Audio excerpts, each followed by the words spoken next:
नमस्कार सम्पूर्ण दर्शक श्रोताहरूमा हामी यति बेला पात्रासी गाउँपालिकामा अवस्थित 3 नम्बर वडाको चौर गाउँमा छौँ। यहाँ एकदमै जोखिम छ, पहिरो जाँदैछ अनि बिस्तारै घरहरूलाई असर गर्दैछ। तटबन्धहरू पनि छैन यहाँ नजिकै, एकदमै जोखिम मौलेर बस्नु परेको अवस्था देखिरहेका छौँ। अनि यहाँको स्थानीय सरकार बाट केही राहत हुन्छ कि यहाँको तटबन्धको लागि भनेर हामी यति बेला यो भिडियो हजुरहरूमा ल्याइरहेका छौँ। यहाँ कस्तो भइरहेछ भनेपछि यहाँ तटबन्ध हुनुपर्ने ठाउँहरूमा तटबन्ध नभएर यहाँको तल जग्गाहरूमा धेरै तटबन्ध लगाएको दृश्यहरू यहाँ देखाउन सकिरहेको छैन, किनभने धेरै तल पुग्नुपर्छ। घरहरू एकदमै जोखिम छ, गाउँ बस्ती नै जोखिम छ भने तटबन्ध यहाँ नजिकै छैन, किनभने स्थानीय सरकारले को रणनीति हो या राजनीति हो त्यो बुझ्न सकिन्न। तपाईहरुमा सबैजनाले यहाँ शेयर गरेर स्थानीय सरकारलाई उब्जाउनको लागि, सुधीको स्थानीय सरकारलाई बिउजाउनको लागि हामी यो भिडियोको दृश्य देखाइरहेका छौँ। यो एकदमै यहाँ बाजे पनि हुनुहुन्छ, एकदमै खरो हुनुहुन्छ, उहाँ चाहिँ एकदमै गाह्रो भइरहेछ भनेर कता कता धाउनुहुन्छ, तर पनि यो नेपाल सरकारले अथवा स्थानीय सरकारले नहेरेको दृश्य छ। आज पहिरो गएको 3 दिन भइसकेको छ। यहाँ तटबन्ध लगाउनु पर्ने वास्तवमा भन्नुपर्दा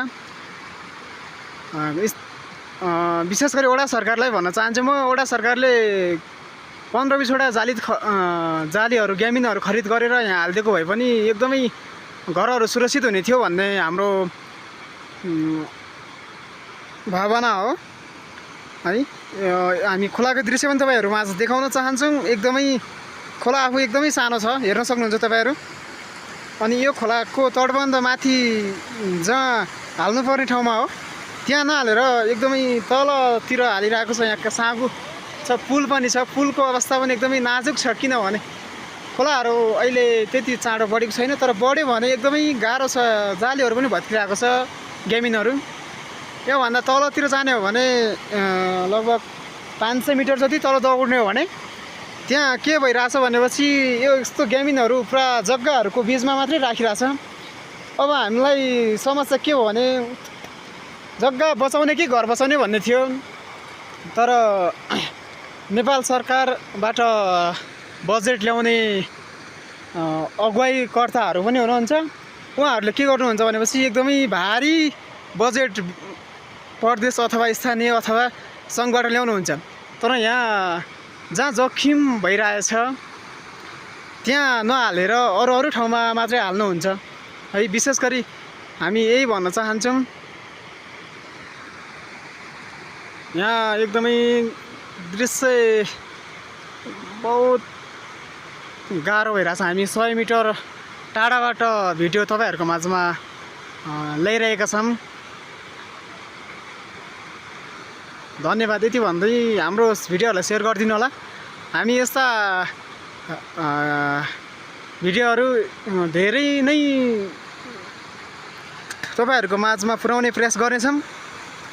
अरू ठाउँहरूमा पनि एकदमै जोखिम छ। चौरा गाउँको अवस्था है, यो लगभग धेरै गाह्रो छ। अब घर गयो भने के गर्ने भन्ने कुरा हो। अब बचाउने घर हो, जग्गा होइन भन्ने लाग्छ मलाई त। तपाईहरुलाई के लाग्छ, जस्तो लाग्छ उस्तै प्रतिक्रिया दिन नभुल्नु होला भन्दै हामी यहाँबाट छुट्टिन्छौँ। धन्यवाद।